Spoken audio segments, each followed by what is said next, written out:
Well, Mr. Councilmember, would you like I just go through quickly the draft agenda? Yeah, go ahead, Alex. Not me. You do have a memo Yes, of draft agenda items for the August 12th, 2013 meeting. Several items to consider. One would be authority to extend paid time off benefits for a non-union part-time employee. Number two would be approve an addendum to extend an agreement that we have, both the time and the amount of the contract.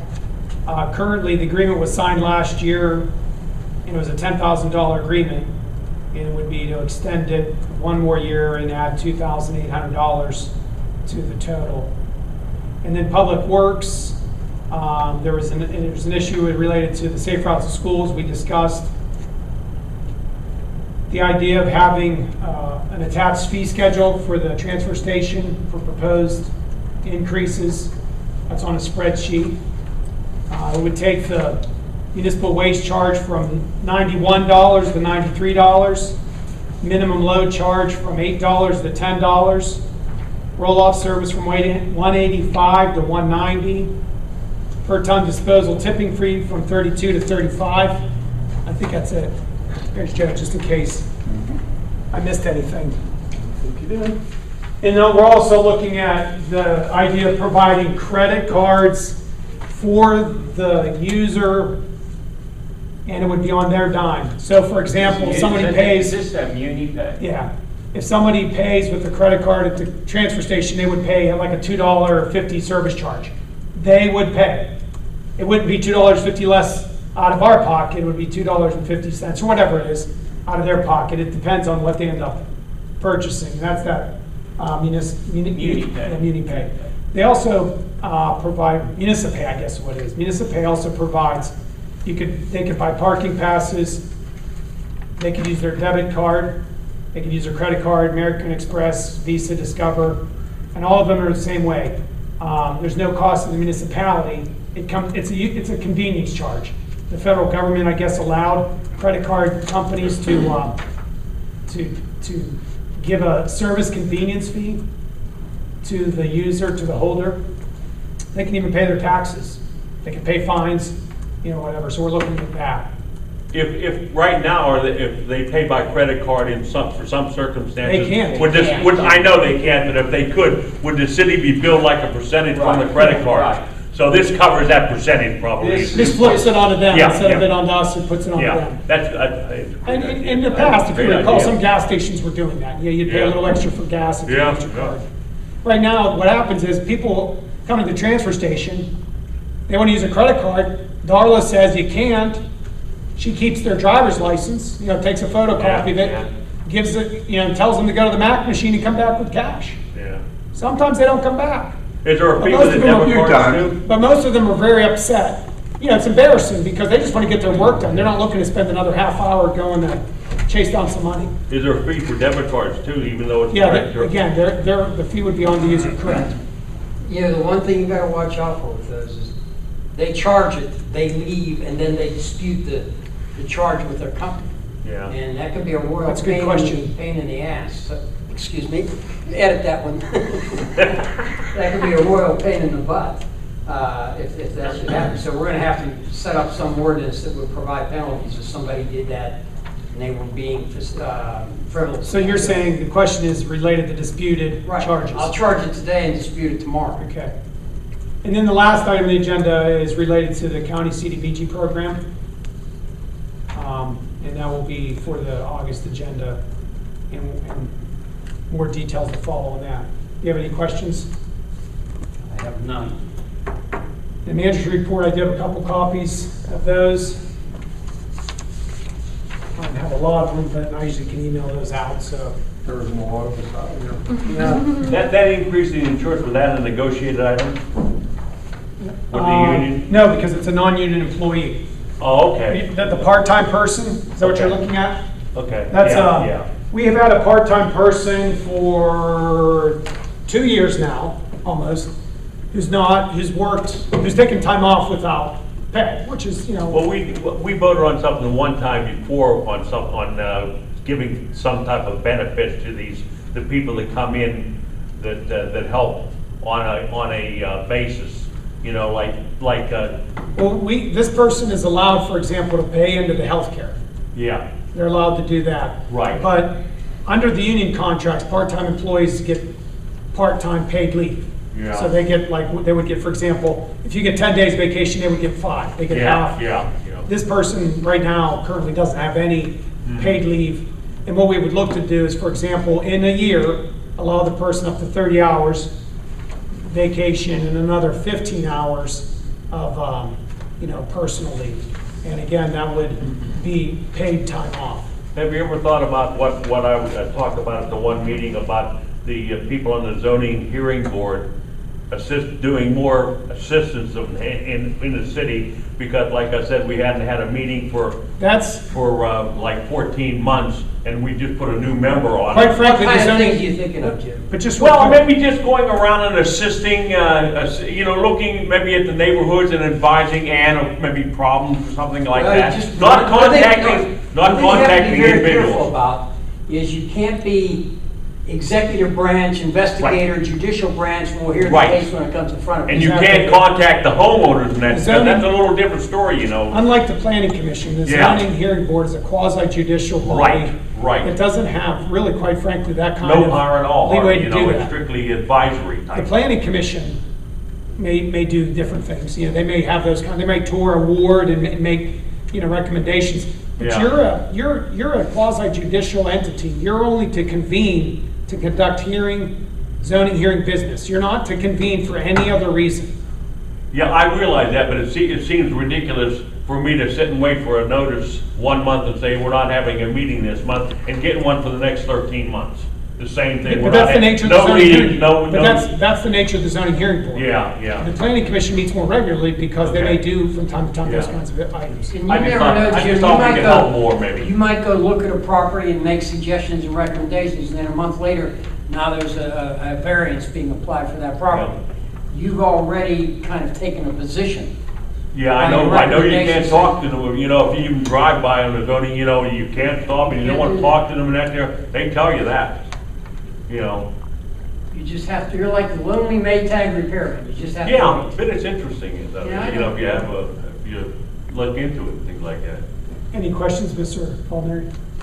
I have no questions, I just have one comment. We discussed this before. I've been upset about this for years, and that's the condition of the properties in this town, the residential properties.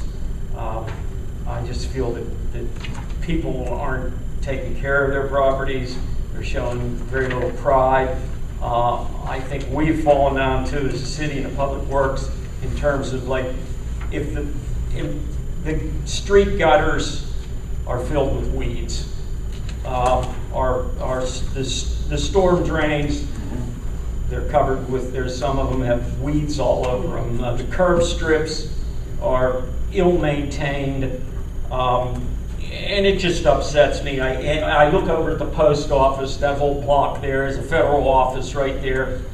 I think they've made some inroads. Have you noticed it's been cleaned up a little bit better than post usual? office? Yeah, Well, that whole block. the corner of Jefferson and Main Street, the bush has basically made the sidewalk which was a 6 or 8 foot sidewalk, about 3 feet now. And The overgrowing trees that are over there, and we've sent them notices. Any residents who buy stamps, I would encourage you to talk to the postmaster and suggest they trim their bushes, it might help. And I frankly don't know what the solution is, other than to form a team of volunteers with weed eaters and Roundup and just go the whole way all over this town and just clean it up once and for all. And you look at the corner of Ligonier Street and Depot Street with that little strip mall there, and there's weeds popping up on the sidewalk. And I don't know what the Look at my solution house, is. my next door neighbor's house that hadn't lived in 30 years, and I just called Westbound Power today to get the vines that were growing out of this big pine tree that leaves Yeah, at a 30. this isn't unusual, I know. and it frustrates me.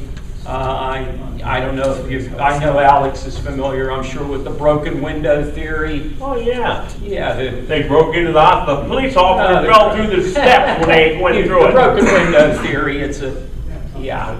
Somebody broke in, cut the Criminal pipes logic out. Yeah. theory. When they cut the pipes on, somebody broke in, cut the Yeah, pipes on. well- The police officer has to go through the house to make sure nobody's in there, and he fell through the steps going to the upstairs. Workman's comp you're talking to. Well, the Police broken officer gets window hurt. theory, Jim, Yeah. it's a problem. You know, you have a broken window and its effect on urban Yeah, it's a disorder problem. and It's a big problem. subsequent vandalism and further Oh, criminal sure. behavior. That's You right. can apply that to the weeds growing in this You're town. absolutely correct. It's a big Yeah, problem. but I don't know what to do. It's frustrating for me. And, you know, yes, Joe. Ken, I too am frustrated, and we started trying to tackle some of the weeds, and our sustainability person, Jared, he is trying to get some volunteers to do the immediate downtown area. And just today, Ann Powell met with a contractor, and we're getting on a price on trying to clean up a few of the lots. Some of our own property. Unfortunately, we, have no control over other people's, Well, can we take? Why don't we have control Well, of to other a- people's Hey, properties? Jim, are you busy up at the transfer station now? I mean, are you got a lot of vacation time? I mean, what's going on there? Is there any way you can move some people and your own people into doing this? I virtually have nobody up there right now due to vacation and injuries. This week I have what I call a half a person on every day because he's doing the meters in the morning and I got him in the afternoon to do whatever.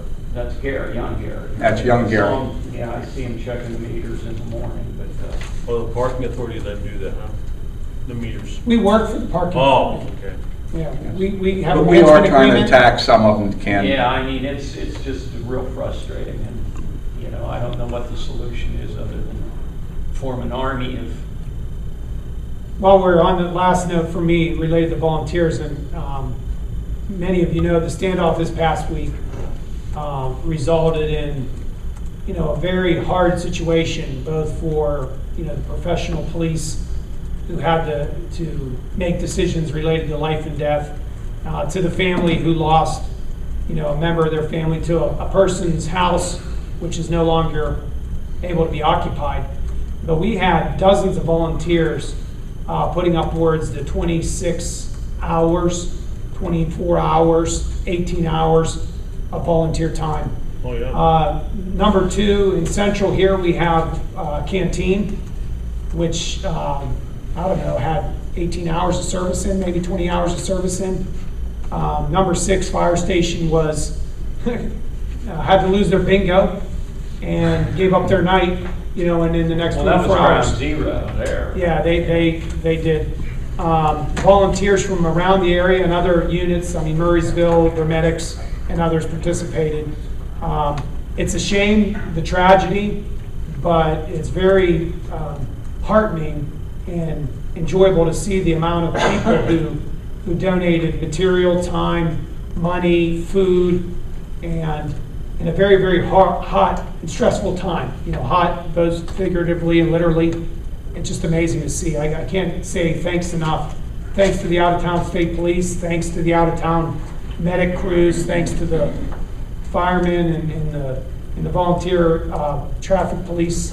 It's just incredible the number of hours. That's another subject. I think there was a failure of communication with regard to that hostage situation. As far as I didn't find out about it until well into the night. When I called you, I had heard some rumors. I'm not out that way. Not that it matters. No, but I take full responsibility. I found out about 9:30. Yeah, I understand there was a breakdown in the police, in our local police department too, Alex. Was there a breakdown in the? I won't don't know if comment on that's- that. yeah. That's really for Chief Bluemore to comment on. All I'm saying is that I should have probably, when I found out at 9:30, which was at least 3 hours after the roads were shut down, that That's maybe when made you were some calls. informed. Correct. Yeah, so there was a breakdown in communications. It would be among nice to city know if the roads are officials, yeah. closed, that that's happening. and that out-of-state police officers are being, state police are being called in. What time was the mayor informed? Was she? About 8 a.m. the following morning. And she was informed by her pastor, her priest. Oh, so there was no official community. Yeah, that needs to be ironed out, I think. And you're not the only council member who's expressed that concern. Yeah. Like, not that I could have done anything, I mean, what was I to do? I'm over there with my slingshot, I don't know. No, it's just important in the chain of command that people know what's going on. Yeah, it would have been nice to know. Your neighbors expect you to know, and you should have an answer of what the detours would be and other kinds of information. Your problem today, you're an old city. We went through a period here just recently where the housing market kind of took a dump. Housing was cheap here in Latrobe. People bought some of these houses. If you would sit down and figure out how many people rent in this town, it would blow your mind probably. Yeah, it's changing. We know that. Renters do not take care of their property Most renters. the way that homeowner does. And I've seen properties change hands in town. People don't take care of their investment. They get it, they want to make their money, then walk away from it. And it's an unfortunate situation. If this housing boom keeps on picking up and real estate increases in value, it's a plus factor, because now you have young families that I'm concerned about that are buying these properties and they're investing in them. Right. They're going to be here for the next 30, 40 years. But unfortunately, we have always had it in the board of the city of slum landlords. It's been that way forever. But that is a problem. I think if you look at, we're just discussing that, maybe 30% of your population in the city rents. 37. Just look at all around you here. 37%. Mr. Bolton, you're referencing the rental, the agreement with Mullen Lonergan that I referred to at the council, the extension and the extra money. There are 24 properties owned by one of those landlords. About 6 of them have occupancy, another 18 of them are vacant. And I won't mention names, but you guys kind of probably know, who lived around here, what property owner that is. We're trying If he to, pays the taxes on it, there's not too much you can do about it. that's correct. Even if he doesn't pay taxes on it, it'll cost you a fortune to condemn him and do something. No, with it. but you gotta have a plan, because if he starts to sell them off individually to other people who aren't willing to invest in those properties, now we have 24 different landowners with 24 different directions, and maybe a lot worse for the wear. You know what I mean? You have the same We don't have a problem. plan. You're right, we don't have a plan. You got the same That's what I'm problem in trying to Derry, Blairsville. Yeah, all these Pick the old small towns. communities, you got the same Well, problem. The plan starts here, you know? And what I see is the fact that, I hate to say it, but the majority of the renters don't become involved in your town. They don't join organizations per se. I see it in the fire department. I see that membership in the fire department just going down. 50 years ago, you had to wait in line because each company had 40 members and you couldn't take a member in. It's a sign of the times, and I don't know how it's going to change. Jobs. People need jobs. But unfortunately, we're not in the economic development world. Government, at least local government, has very, very little role to play other than to do what we can with our money, to be good stewards of the money, so that taxes are reasonable enough that somebody may want to invest. But real estate, as far as I'm concerned, is still a good investment, a long-term investment. I still look for the price of homes to go back up again.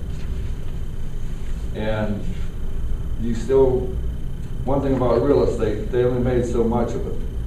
And there's going to be people out there that's going to want it. But once again, you're just in the same thing as the whole country here. You're still in a little bit of an economic slump. No, I know. It'll pick up. Just give it time. Anyone else? I while you wish I guys was are as here? optimistic. Bill? I'm not that Oh, thank you. optimistic. Mr. Dixon?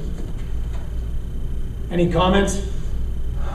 Thank you again. I don't Yeah, know, thank you, guys. Mr. Dixon was about 26 hours down around Joey-O's, directing traffic to go Yeah. back on the center, and unfortunately, not everybody's happy about that. And he's the bad news for some people, but 90% of the other people were very courteous and kind, and Joey-O's, as well as a couple other businesses, were generous in helping to serve.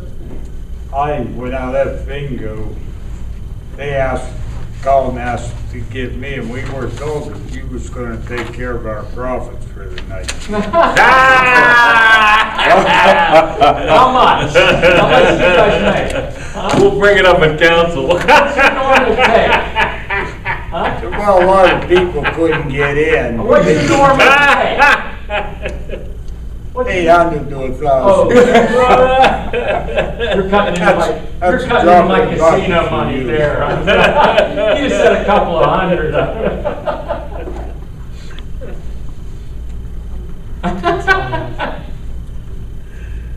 Oh, did we get a price on Gibson Thomas come back with the crosswalks? Not yet. It is still early in the week. Yeah. I'll tell you what, Mr. Baldner, Yes, sir, Mr. Bolton. that was a design that was designed to fail. The worst thing for concrete is salt water. And you build something that has hundreds of little valleys to it, it's gonna spall and fall apart, guaranteed. You have two products that aren't compatible, concrete and blacktop against each other. You're gonna have expansion and contraction at different rates. The system doesn't work. Big white lines across that street get a motor's attention quicker. And the fire police do a fantastic job of moving traffic for the school children. One of these days, Gary Construction will come in, or Donegal Construction will come in there with their milling machine and mill the whole thing and blacktop it. That's my prediction down the road. It'll be history. But we got the Little money. Blairsville. Why would, I got rid of my brick sidewalks. Go to Blairsville, their main drag, what is it? Same thing. I can't see where, like I said, it's a handicapped rumble strip. You want something that's easy to maintain, and that isn't an easy surface to maintain. Well, it has worked though in other communities. These crosswalks, I mean, It's- there's no, they're aesthetically pleasing Yeah, when they're that's done it. right, and they do last in these other communities. So it was a matter of, there was a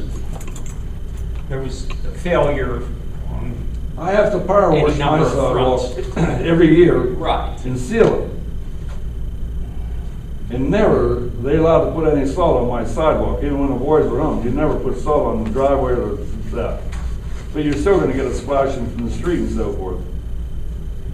So we have to put sealer on every year to protect those things, otherwise it starts spalling. There's nothing you can do about it. But like I said, you created a problem. And the concrete's not made like it used to be either, No. you know? Now, the concrete is weak today. Yeah. That's all I have. Yeah, thank you. I guess we'll see everyone on August, what? Is there anything new on the corner of Ligonier and the Main Street property there that?